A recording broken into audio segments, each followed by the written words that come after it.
Economia, por Gilson Schwartz. Professor Gilson, qual o tema da coluna hoje? Vamos conversar um pouco mais sobre essa possibilidade que eu comentei na semana passada de aproveitar essa crise sem precedentes na economia mundial e na brasileira para reinventar o próprio dinheiro. Dinheiros digitais e locais que podem renovar as políticas sociais. A gente sabe que há 3 caminhos para reduzir os impactos da recessão que já se instalou no Brasil e no mundo. O mais evidente e inevitável é o aumento dos gastos públicos, no sentido bem amplo.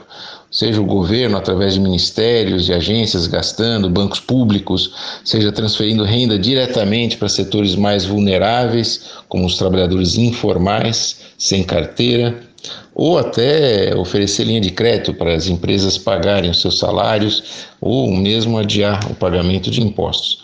Um segundo caminho é o Estado intervir na produção.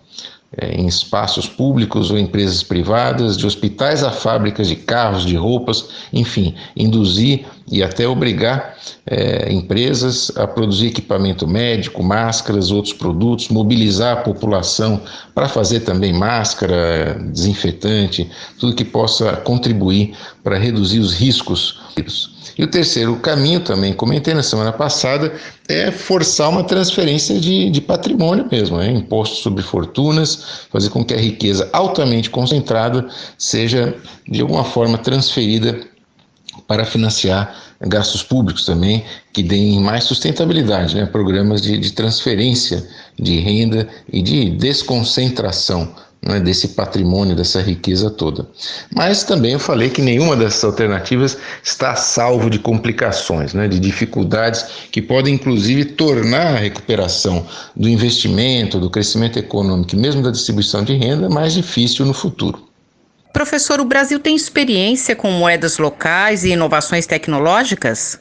No Brasil, há vários anos já temos a experiência de criação de moedas locais, inclusive gerenciadas por bancos comunitários, que têm funcionado muito bem.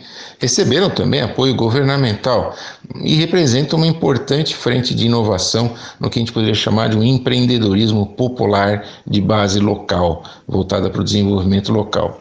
Mais recentemente, no entanto, a grande atenção da mídia e do governo foi para as chamadas fintechs, as empresas de base tecnológica que trazem inovações financeiras, são conhecidas como fintechs, e acaba deslocando a ênfase da capacidade local de inovar, de empreender com fins sociais, de organizar as comunidades para soluções cujo principal mérito não é de ordem tecnológica, isso desloca por uma ideia de que a tecnologia vai resolver tudo e vai fazer com que todo mundo tenha acesso a crédito e a, inclusive, financiamento, a investimento. Eu fiz uma busca na internet, por exemplo, a bancos comunitários e coronavírus. O resultado foi 0. É isso mesmo, Parece que nada está acontecendo nesse território da criação social de base comunitária, de base local. Então, a gente vê agora o governo falando de distribuir, por exemplo, R$600, para pessoas em condição de vulnerabilidade, de informalidade, e já vê as dificuldades, precisa de um app, precisa de tecnologia, tá complicada essa solução, E eu vejo os bancos comunitários, bancos locais, como espaços onde podem surgir e circular moedas locais e digitais que apoiem o comércio e o pequeno produtor local. É hora de buscar soluções de longo prazo que sejam sustentáveis. Nesse contexto, eu vejo que pode ganhar força a ideia de moedas locais, sociais e digitais, ou seja, meio de pagamento que as próprias comunidades mais vulneráveis vão usar para organizar e amparar os seus produtores, em geral informais ou com acesso nulo ou muito limitado aos canais de crédito. Será que essa oportunidade será aproveitada? Semana que vem a gente volta discutindo tendências na economia, na política e na tecnologia no Brasil e no mundo. Eu, Simone Lemos, ouvi o professor Gilson Schwartz. Economia, por Gilson Schwartz.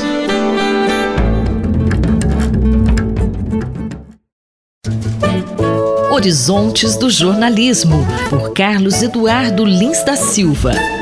Professor Carlos Eduardo, analistas indicam que a pandemia do coronavírus está colocando vários princípios fundamentais da democracia sob pressão, entre eles a liberdade de imprensa. Como o senhor vê esse quadro? Infelizmente, essa é uma das vítimas colaterais dessa terrível pandemia.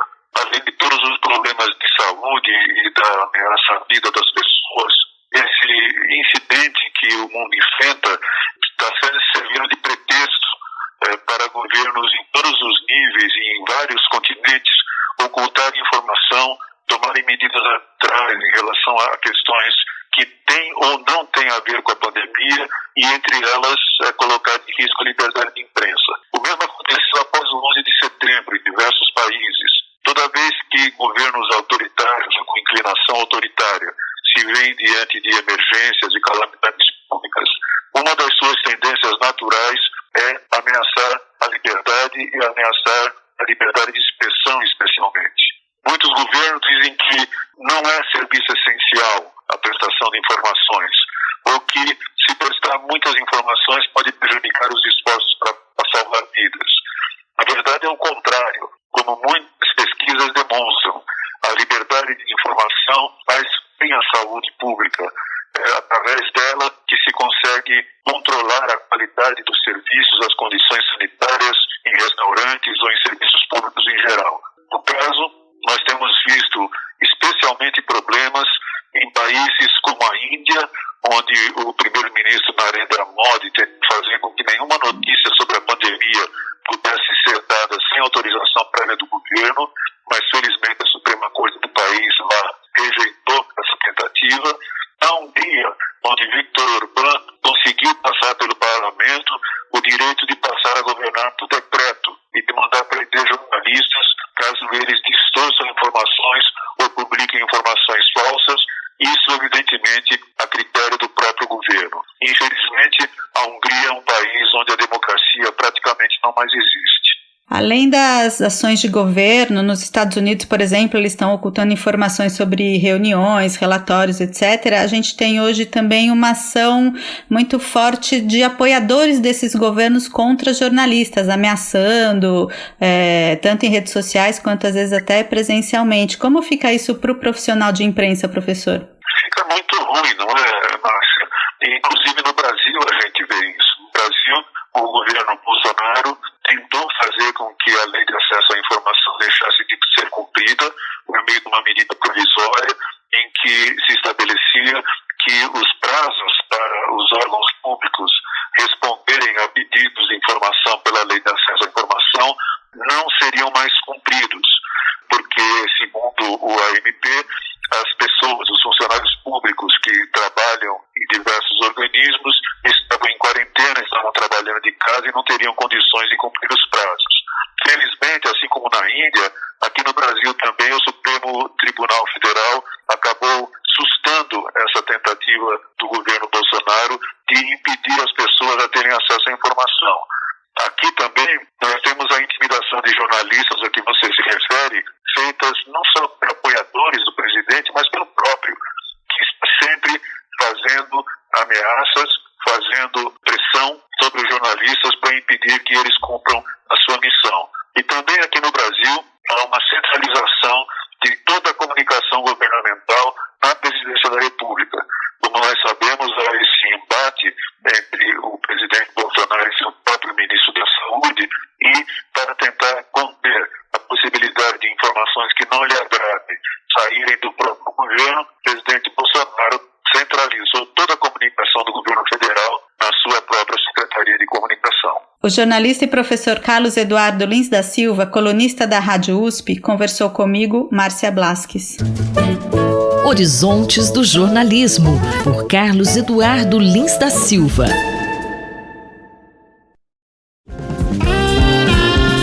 Corpo em Movimento, por José Carlos Fará. Durante a quarentena é comum tentarmos preencher o tempo com o máximo de atividade possível. O professor Fará lembra aos que estão se mantendo ativos dentro de casa a importância do descanso entre um treino e outro. É na pausa que se aproveita os benefícios conquistados pela atividade física e recupera também o sistema imunológico que irá proteger o organismo contra doenças. Olá, ouvintes. Ainda em tempos de quarentena e principalmente que, segundo o Ministério da Saúde, estamos nas próximas semanas entrando e atingindo o pico da doença, vem a recomendação de continuarmos em casa. Nesta última semana, o que me chamou muito a atenção foi a quantidade de sites que se dedicaram à prática da atividade física em casa. São muitos, tanto que já foi assunto de colunas anteriores. Como sendo um fator de estímulo para que as pessoas continuem com essa prática saudável e que se mantenha depois do período de quarentena. Isso é muito sadio. Mas o que chamou a atenção é que algumas conversas com as pessoas, com familiares e amigos, entre outros, é que estamos fazendo atividade física todos os dias e isso se torna um pouco preocupante. Como já comentamos em colunas anteriores, a atividade física é benéfica para o sistema imune do nosso corpo, mas também em excesso tem efeito contrário e pode levar a doenças. Talvez causada pela quarentena e consequentemente pelo isolamento social, temos a necessidade de preencher esse tempo de forma exagerada e nos voltamos para a atividade física única e exclusivamente, esquecendo outras atividades que poderíamos fazer. Lembro, como já foi comentado, que em quaisquer prescrições de atividade física e para qualquer nível de praticante, o descanso faz parte dessa prescrição e é de suma importância. É no descanso que recuperamos e aproveitamos todos os benefícios da atividade física. Se não descansamos, tem efeito contrário. Não há recuperação, ficamos cansados e o sistema imune fica fragilizado, ficamos mais expostos às doenças. Nesse momento, com o vírus em circulação, não devemos deixar isso acontecer. Como já dito, as pessoas que estão começando devem fazer no máximo 2 vezes por semana de atividade física.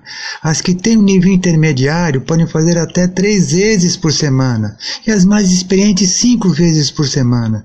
Mas devemos ter sempre em mente que deve ser feito de forma leve a moderada. E outra premissa importante, o objetivo principal da atividade física realizada em casa e nesse período é de se manter ativo e não o desempenho atlético. Isso é importantíssimo termos em mente. Professor Fará, que recomendação daria para quem está em casa em quarentena? Criar o hábito da prática da atividade física é importantíssimo para que possamos manter esse hábito após o período de quarentena, como temos definido sempre.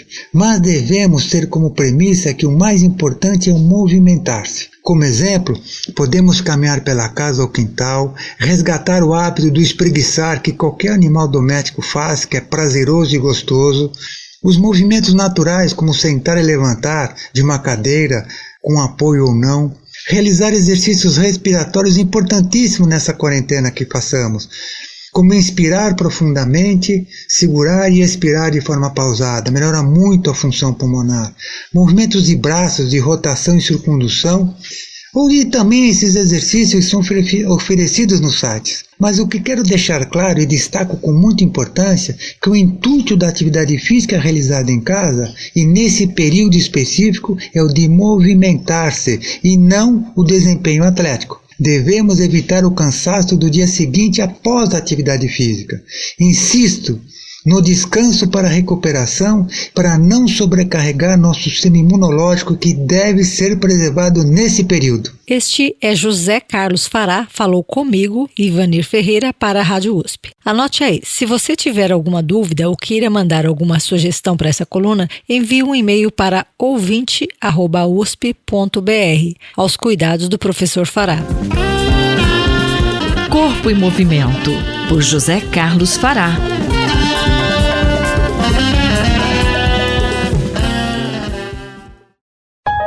Observatório da Inovação, com Glauco Arbix.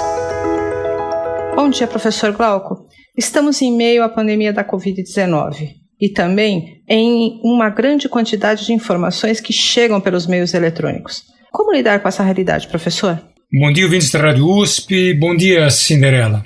A gente insiste nessa coluna o tempo todo que são super importantes as preocupações com o bom uso da tecnologia. Veja, no caso, nós estamos vivendo uma pandemia, ou seja, pelo mundo todo se espalha um vírus para o qual não há vacina, os medicamentos ainda têm pouco peso, tendem a avançar, mas ainda é pouco, Mas ao lado dessa pandemia, essa doença que se espalha pelo mundo todo de uma maneira inesperada, uma das maiores crises que o mundo está vivendo, que combinam a crise de saúde com a crise econômica e em muitos países com uma crise política, certo? Econômica porque as medidas evidentemente tolhem, elas restringem a atuação da própria economia, o fluxo de quem trabalha, exatamente por levar ao isolamento, que é uma das medidas mais eficientes para combater o vírus. Mas ao lado da pandemia, junto com ela, surge algo chamado uma infodemia, ou seja, uma espécie de pandemia da informação, né? Ou da desinformação. E aqui a gente tem que ser muito claro, né, para utilizar a tecnologia. Então, vamos utilizar a tecnologia para checar, para conferir, para verificar, para conversar com os outros de uma maneira, de modo a baixar a ansiedade e não aumentar. Está todo mundo muito sensível. A nossa impotência, a impotência da humanidade, né, é muito grande. Uma parte grande da comunidade científica busca soluções, mas elas demoram, né?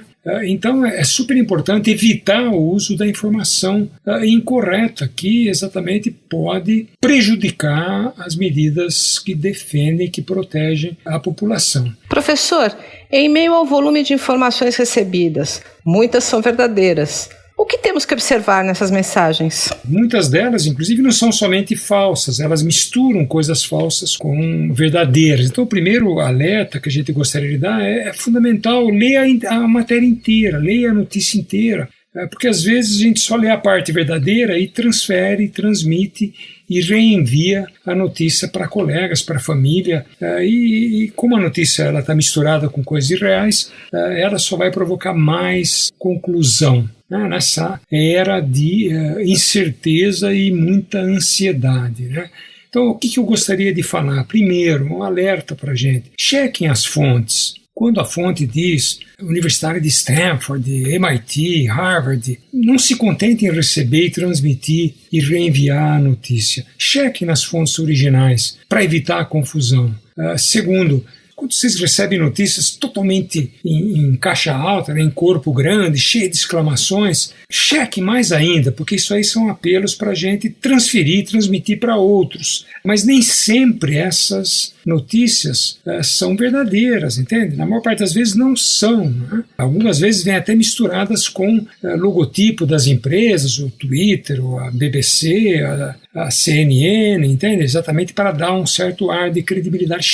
Chequem as fontes, as notícias, por favor, e desconfiem em especial daquelas que falem: olha, é fundamental que seja distribuído, todo mundo tem que saber, porque esse é o apelo principal, exatamente para que uma mensagem fake, falsa, ela se torne, ela viralize na própria internet. Mais informações sobre inovação estão disponíveis no site Observatório da Inovação do Instituto de Estudos Avançados da USP, oic.nap.usp.br. Eu sou Cinderela Caldeira e conversei com o professor Glauco Arbix para a Rádio USP. Até a próxima semana. Observatório da Inovação, com Glauco Arbix.